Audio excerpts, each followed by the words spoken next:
Alright, so as you can see, this is an environment that Mojo typically is very uncomfortable in, with lots of people around. He does start to give off some stressor cues. As you can see, someone walking up. He looks back at me for reinsurance, unsure about what to do, but I really like that he's looking back at me for reinsurance.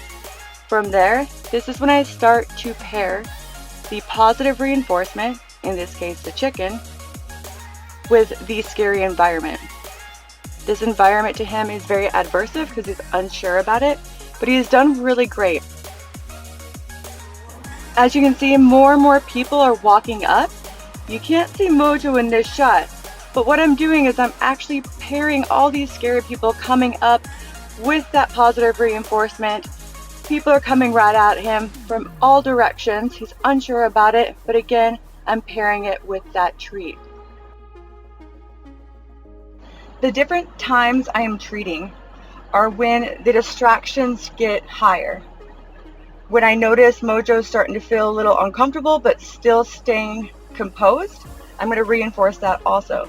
You can see the girl is getting a little excited.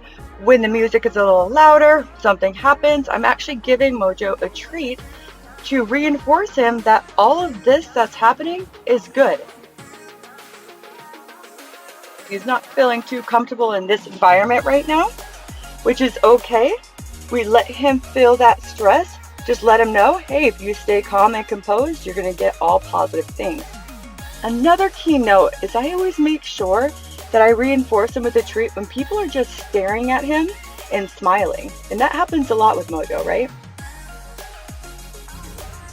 Right here, what I start to do is give him a lot of secondary reinforcement. In this case, it's tactile. Letting him know, look, there's less people around, you're fine. I'll still give you lots of love coming from me, but you're only gonna get that primary reinforcement, that chicken, when there's people around. So he's learning to discriminate between when he gets the highest reward and when he doesn't. So important because he's gonna work towards getting the highest reward. There you can just kind of see me trying to have fun with him, get his mind off it, asking for paw, which is something reinforcing for him. Just kind of trying to redirect that mindset. Right there, I gave him a treat because typically Mojo has a tough time when people come up behind him. So I wanted to make sure, hey, look, even though that person went behind you, nothing happened and you kept yourself together. So here is a treat. Here you can see I'm just having fun. A lot of times dogs will watch your behavior to see if you're having a good time or if he should be on guard, and just loosen up and just have a good time with the music. The dogs will start to mimic you and realize everything's okay. So right here, I kind of just let him smell my hands. I actually didn't give him any chicken. I'm letting him see that you're not gonna get any chicken when there's nobody around. Even though you can't see him, I'm doing the same thing. As people walk by, he's getting that treat. I really try to use my timing in this situation.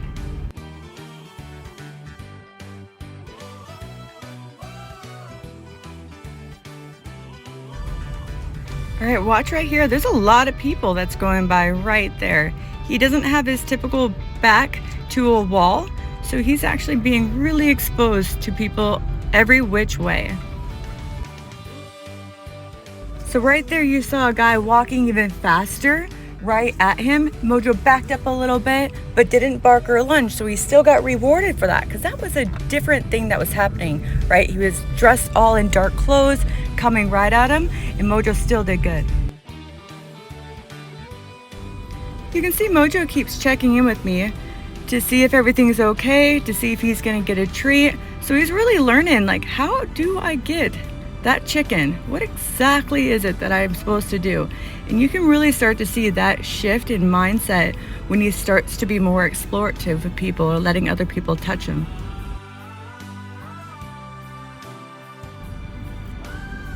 Here's a remarkable moment when you realize that Mojo's starting to feel calm and relaxed. He just lays right down. This is how you know that the environment is now being neutralized. The overall goal would be to habituate Mojo to the environment just like you and I are. So of course I take this opportunity to give him a piece of chicken because I want to let him know, hey, that very calm demeanor, that relaxed body language is going to get you a high reward. Now, something really important, when I do engage with another individual, I make sure to also check in with Mojo to let him know everything is okay, because I know he's looking back at me also. So a lot of times you'll see me give him a piece of chicken as I'm engaging in conversation with somebody else or making eye contact with somebody else. This lets him know that everything is good still. Now, I found this part interesting. Mojo actually chose to go on the side with people, right? He knows that's where the chicken's gonna come from. So I really enjoyed that part. So you can see I'm giving a pretty consistent amount of chicken right here. That is because this person is not only staring and smiling at Mojo, but also engaging in conversation with me, right? Distracting me as well. In this instance, Mojo typically would feel super uncomfortable and want to charge forward. So I want to give him a lot of reinforcement right here.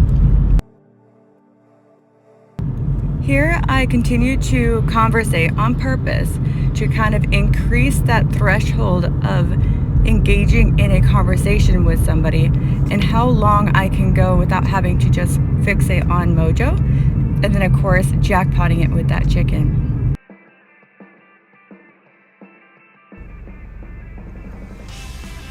Here we are, somebody engaging in conversation with me kind of behind him. And you're gonna see that she's actually going to ask if she can pet him or ask him for something. So first thing I do is give her a piece of chicken, of course. And I want her to ask for a command that he loves to do and will actually succeed at it. And that's that paw. There you go. So he actually touched somebody, and that's really important too, especially somebody that is behind him and wearing all dark colors.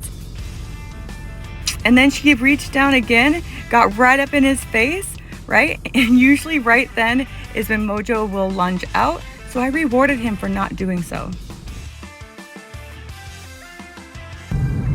This is one of my favorite parts. You can see it's getting super busy. And what does Mojo do? He demonstrates that he's feeling calm and relaxed. He just lays down.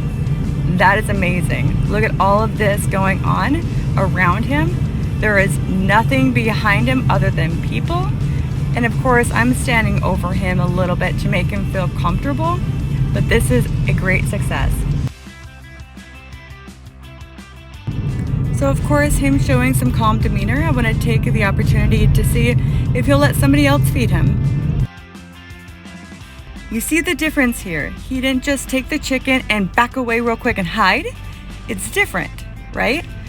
This is great news that he is progressing forward and feeling more comfortable. And look at all these people surrounding him while he's doing it.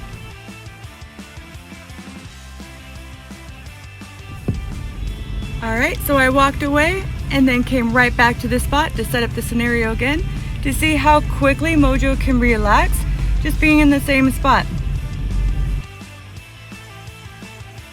And there he goes. He relaxed in record time this time. It didn't take a whole lot of treats. It didn't take a lot of approximation. He just realized, okay, we're gonna be here. There's gonna be people behind me. All right, let me relax. And I really want you to take a look at Mojo's environment when he's just laying there. There's a lot of people behind him, people walking by of all sizes, all race, male and female. Lots of music going on.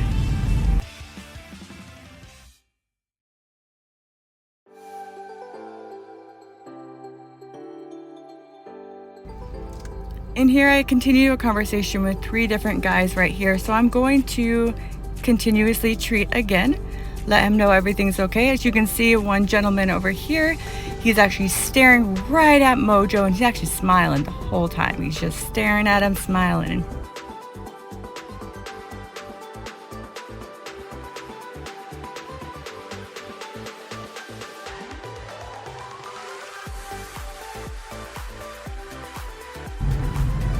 Once again, this is a great opportunity for me to demonstrate to Mojo that when there are less people around, less distractions, you're not going to get the chicken.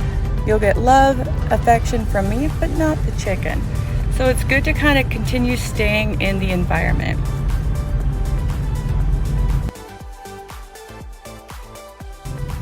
Right here, I even show him that the canister is all gone, no more chicken.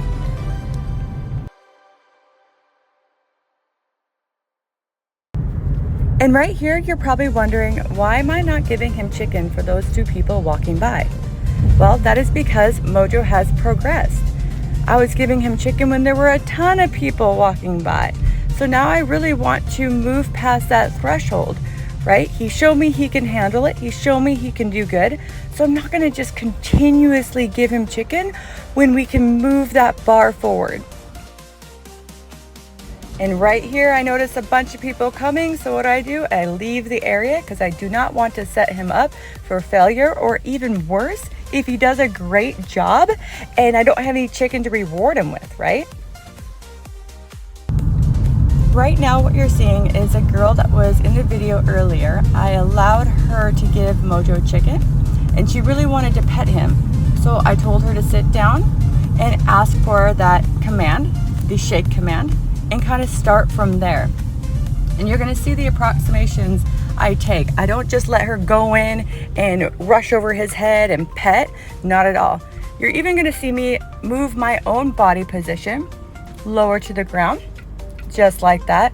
And you can see he actually starts to feel a lot more comfortable and she's able to now give him lots of love and affection. Simple body movements from you, the owner, really allows the dog to start to feel comfortable in his environment. And it's about the timing as well.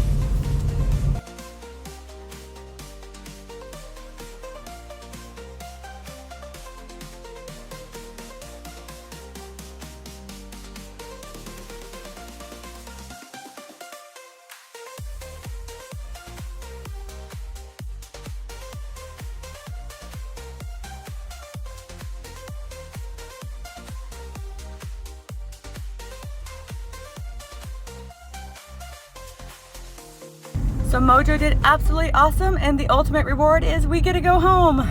Yay.